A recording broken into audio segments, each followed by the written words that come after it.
Hello, it's Josh here from Racing to Profit. I hope you can hear me, possibly see me in the bottom right hand corner. This short video, I hope, I always say that, is looking at Venetia Williams in November. Fairly straightforward system that you can follow. I post qualifiers in the monthly trainers bit in the members club. If you're not part of that, obviously you can use this information in any way you please. So yeah, let me start with the angle which is in front of you. We're looking at, as always, this hasn't really changed for a few years, Venetia Williams handicap chase, handicap novice chase in November.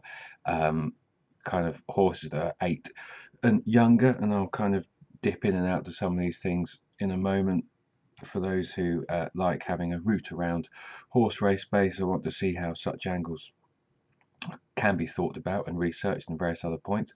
And this rule here, horse runs in the last 90 days, which I'll explain, not exactly one. We're mainly focusing on those making their seasonal return and that haven't run in the last 3 months. In November, this generally is a time that Venetia targets, mainly because the ground goes soft enough, and she's generally dealing with handicap chasers, and does like them to have a bit of give. Partly for safety reasons, I should think, but also because many of hers are bought and bred to handle the soft and the heavy, and I think because of how she trains. I think she does a lot of turnout in a lot of kind of wet, muddy fields in Herefordshire by the river, and in any case, plenty of them handle the mud better than others, especially if they haven't had a run. She seems to get them very fit, but plenty handle going with good in the description also. So that's the angle. You can see if I just kind of click the stats box there and break it down by year. It's been going okay. This is kind of any odds, and yeah, I mean, consistent with profit. If you look at the kind of Betfair SP, very good. We've had a kind of, well, 3 really good years to Betfair SP. Couple of so-so, but not too bad. Last year was kind of solid enough. Especially, I like to look at a kind of win, play strike rates. If overall kind of getting it above 40% is decent, 50%, obviously even better. The actuals versus expected, or to SP, they performed 72% above market expectations, to Betfair 93% above. I can kind of, that's the angle. Pretty easy to note down. So they're the rules. The qualifiers are pretty easy to find, and as you can see from the stats, there's not, well, in kind of recent years, you're not getting masses of them, somewhere between kind of 12 and 20 over the course of November. 3 already, which haven't done much. I'm trying to research angles now that don't have a kind of odds cap, and you can see there actually she's had a winner at 20 to 1. Nothing's been sent off in the month bigger than 20s within that particular angle, but you can see the different odds as you go down there, which is all good. What else could I look at? Well, if I just strip away the month of November, and we can kind of see the overall record with handicap chasers and handicap novice chase, age 4 to 8, not just one run in the last 90 days, as kind of a general. So you can see that there. If I split down by month, we can hopefully see why November is often in focus. It is clear they tend to have an advantage.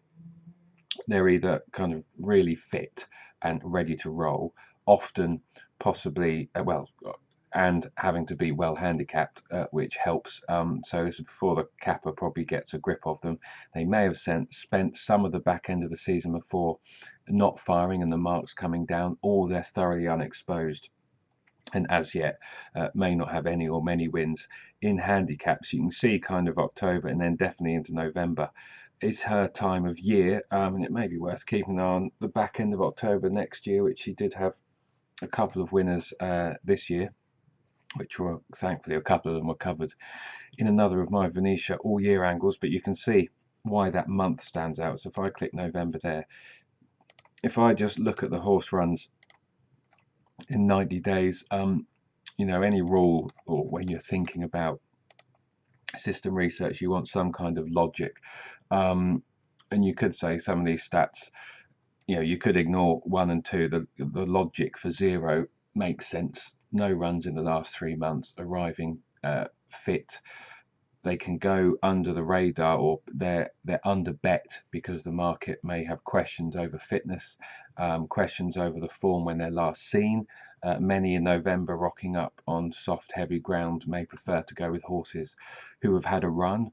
So it makes sense that some of hers may go off a bigger price, because there isn't much recent form to go on anyway, and you're educated guessing as to fitness. But we know with her MO that she generally gets them fit.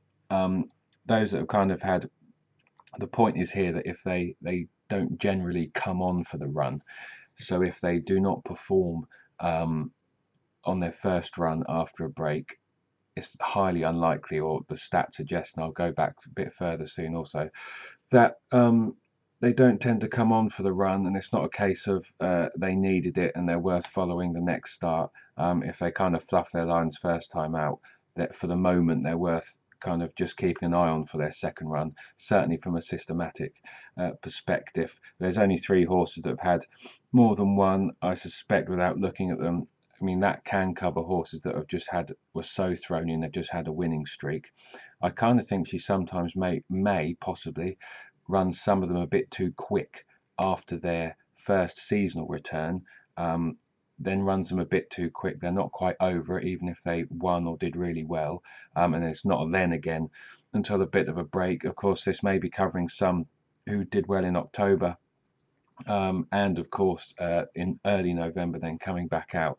But certainly those that haven't had a run in the last 3 months, obviously that's the strongest logic, I suppose, and makes sense. But I think there's also some logic for why ignoring those that have just had one start. So I can click that rule, apply not rules. I tick around to 7 minutes. I can look at race types. Obviously, I'm going back to the start of 2015. I like to focus on chasers generally, try to if I can. I suppose that's because it helps give us another way in or something if using stats and this kind of thing as a starting point.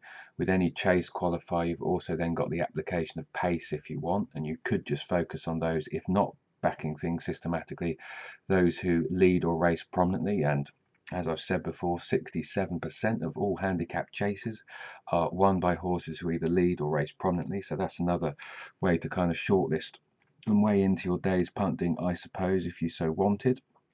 But you can see the different angles here. Handicap hurdles and handicap novice hurdles. Generally, I mean, that's a small sample for the handicap novice hurdles, but the handicap hurdlers struggle a little bit, although the place percentage isn't too bad.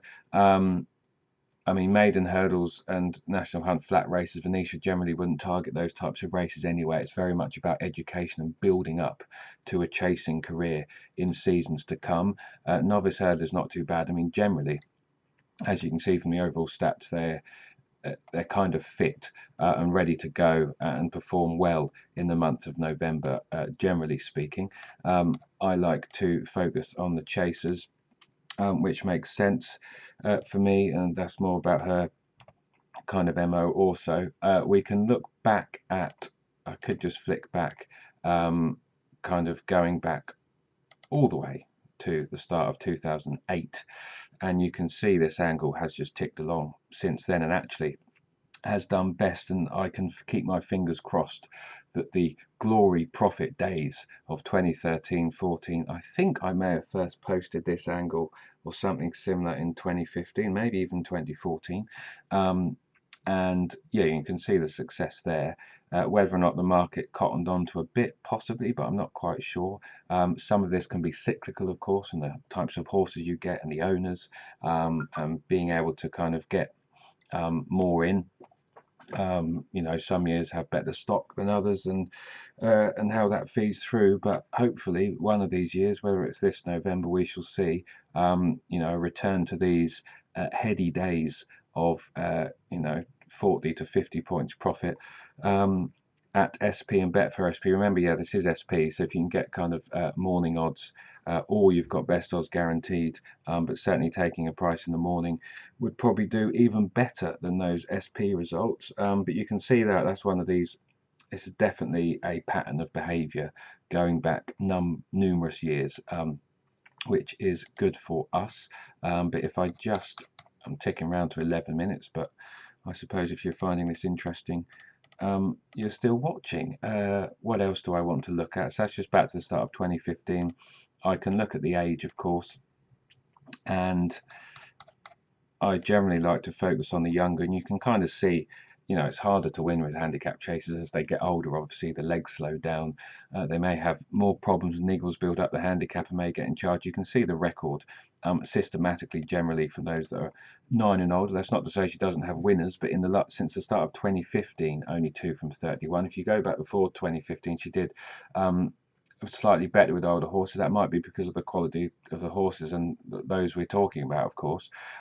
Systematically, at least, I want to focus on those 8 or younger. But in the month of November, if you're analysing races from scratch or whatever, I wouldn't necessarily automatically be put off those that are kind of 9 and old. You just maybe need to take a kind of horse by horse, race by race approach if you don't anyway. But you can kind of see why the older brigade are left alone, and of course that makes logical sense. Younger legs, likely the handicapper hasn't got hold of them, etc. So yeah, that's that really. A fairly straightforward angle as I tick around to 12 minutes. I may, so yeah, that's that. You can do what you want with some of those things I talked to. If you use horse race base, maybe the odd idea there. I can, if I want, just stick to those race types, which I may just do. If I just strip out age, that rule. So we've got, and let me just put an odds cap in here. So if I reduce those rules, let's just say for the sake of it, 12 to 1 or short. It's only just a rough guide just to get rid of kind of loads of masses of qualifiers and possibly a chunk of no hopers, but just for attention. So that's, you know, all national hunt runners, and I can dig by, and this is a stage where, and I'm doing this live and I haven't done this before, so nothing may come up. So you can obviously use that as a start, the set of data, and dig into whatever you want. And you, sorry, yeah, you can dig, so you can compare 2 angles. And I might want to go, well, in those types of races, you could look at trainer and jockey, for example. And you know, Dan's Harry Skelton. So yeah, we're looking at handicap, novice chase, and handicap chase in November. This is all runners, so you can use some of these things as a starting point. I think Jamie Moore's on his way back, and he'll hopefully jump in the saddle again soon. So interesting there, maybe. The Skeltons possibly of some interest. You know, you can use some of these as starting points and a way in. What have we got there? No, Venetia. Poor Liam Treadwell. Bless his soul. What else have we got? Fergal O'Brien, Paddy, etc. So, you know, there's a few things there you could maybe pause on, look at, dig into if you wanted. That's with those that are sent off 12 to 1 or shorter. We could look at, what else could we look at? We could look at track and trainer. Which is always of some interest, I suppose. Does anything come up? Nichols, Wincanton, 7 from 17. I should think some of those are Badger Ales, aren't they? Probably, I should think. What else have we got? Yeah, so Nichols in Wincanton in November with his handicap chase sent off 12 to 1 or shorter. Interesting. Present Man will hit that this weekend, no doubt, again, as he tries to win the race again. Sandy Thompson, Musselburgh. I mean, you're talking small numbers here, not necessarily signalling patterns of behaviour, but you know, you never know. There may be certain tracks that trainers at this time of year like to target with different things. So that's that. I could look at, well, we could look at fitness again, because there's still going to be some horses returning, of course. So yeah, 12 to 1 or short, the 0 runs the last 20 days. So we can, well, I could just break down actually by trainer. I mean, the point here, of course, is you can dig and look at various things. There's Venetia at the top. Nichols, Tom George doesn't do too bad in fairness. That's worth keeping an eye on possibly. Anthony Honeyball, I should think that's going to include Regal Encore and Sully Dock from last weekend actually, but that's probably worth noting. Henry Daly, if only that was 6 and included Watmore. What else have we got? But yeah, you can see there actually different things there that you can feast your eyes on, maybe, and pause and do what you want. But yes, I can. That's probably going to be it for this. I could go through various other race types, various different things, but I'm not going to. If we look at track trainer, again, these are going to be small numbers, aren't they? Yes, very small, possibly. Not worth focusing on too much there. So yeah, I think that's that. Of course, well, yeah, I'm just thinking as I'm speaking. Anything else I want to highlight? But yes, there's that Venetia angle. There's that different thing about, you know, times of year. Certainly makes sense, and there's possibly a few other things there you may wish to note down. But yes, Venetia certainly outperforms the training population as a whole with the type of horse I was looking at, and certainly those handicap chasers that haven't had a run within the last 3 months are certainly worth keeping an eye on. And even more so those that are 8 or younger. The odd kind of decent price one does fly in. And any members and followers of this angle, if you've taken note, will hope that she has a profitable year like most of the previous, and if she could return to those glory days of 2013, 14, 15 and pull in 40 to 50 points, that would be most welcome. But we shall see. If following it, you know, some fun small stakes, we may have an enjoyable month. The 3 so far haven't set the world alight, but she had a couple of winners at the back end of October. I've got no doubt the yard are fine, and she's got them fit and she's got them ready, and she's happy to run them. So with any luck, this angle, the Venetia Williams angle, will rise again.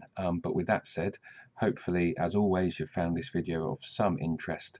And until the next time, this is Josh saying thanks for watching and bye for now. Oh, and if you're not a member, I should say, you can click the link below to a 30-day trial to the Members Club, where you get all sorts of stats, research, various videos, previews, weekend reviews. Adam Norman's excellent tips. He's had a great start. A couple of winners already. Big race previews from me, the great, superb Racing to Profit community, and the comments, and many a shrewd judge posting their selections and tips and thoughts and challenge and debate in there. So yeah, it could be quite a fun place. Well, it will be a fun place to spend your winter jumping time with any luck. But yes, with that said, finally, have a great day. Until next time, this is Josh saying best of luck with all your bets as always, and bye for now.